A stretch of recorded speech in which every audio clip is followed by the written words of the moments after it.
Oke, kali ini kita akan membahas sebuah ide yang mungkin kedengarannya agak mustahil, tapi ternyata dampaknya luar biasa.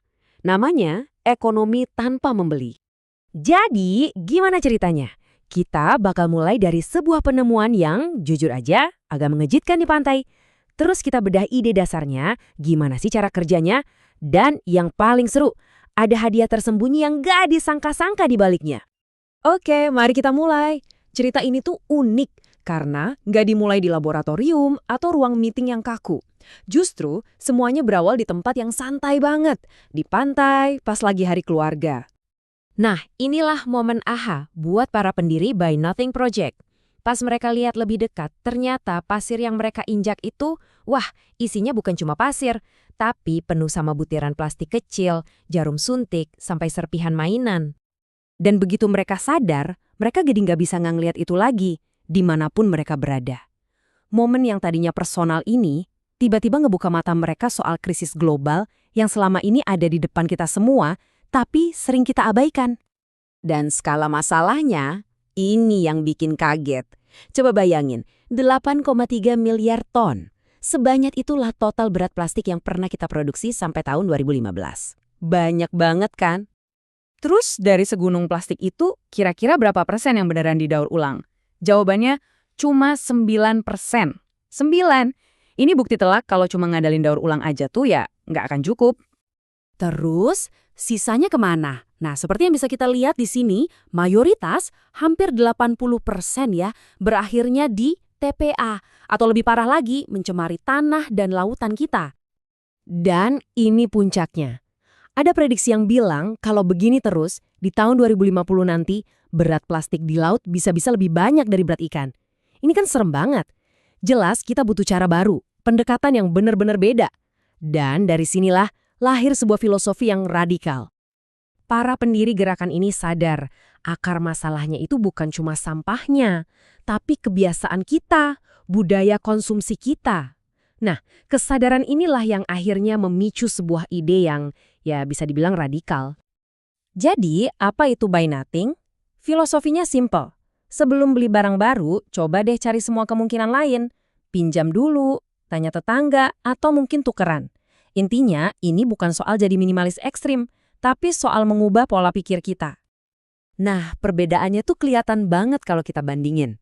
Ekonomi pasar yang kita jalani sehari-hari itu kan fokusnya ke transaksi, jual beli, dan seringkali didasari rasa kurang.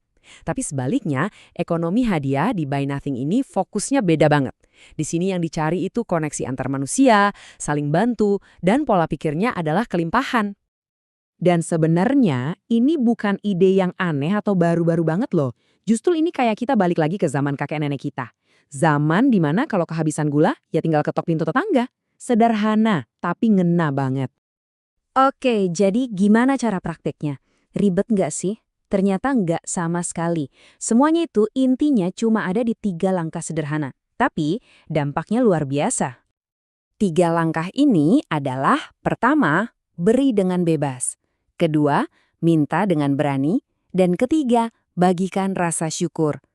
3 hal ini, memberi, meminta, dan berterima kasih, itu kayak mesin yang ngejalanin semuanya. Menciptakan sebuah lingkaran kebaikan yang bikin komunitas jadi makin kuat.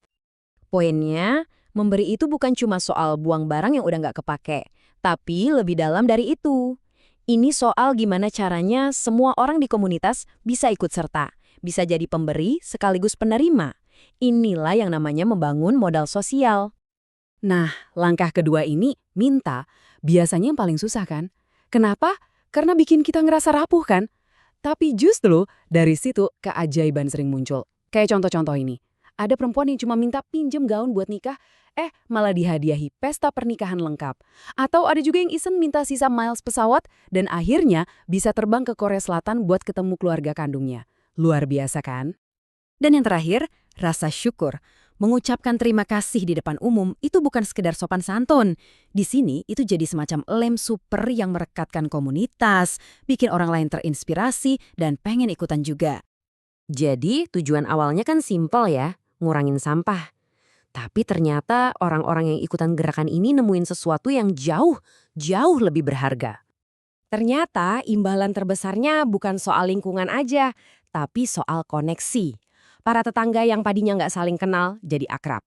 Komunitas jadi lebih kuat dan banyak persahabatan baru yang terjalin. Gerakan ini bukan lagi soal barang, tapi soal manusia. Kisah dari Niti Madan ini contoh yang pas banget. Awalnya cuma ngasih mainan bekas, tapi dari situ mereka jadi kenal dan akrab. Sampai-sampai waktu tetangganya kena alergi parah, pintu pertama yang diketuk ya pintu rumahnya Niti. Dari sekedar mainan jadi kepercayaan. Dan kutipan dari Daria ini nunjukin perubahan pola pikir yang keren banget. Dari yang tadinya takut kekurangan dan suka nimbun barang, jadi percaya sepenuhnya sama komunitas. Karena dia yakin kalau nanti butuh sesuatu, komunitasnya bakal bantu. Jadi dia pun gak ragu buat ngasih barang-barangnya begitu udah gak dipakai. Semua ini akhirnya membawa kita ke sebuah pertanyaan yang menarik banget buat direnungkan. Gimana kalau ternyata kunci untuk mendapatkan segalanya justru dengan tidak membeli apa-apa? Mungkin kekayaan sejati itu bukan soal barang yang kita punya, tapi soal seberapa kuat ikatan kita dengan orang-orang di sekitar kita.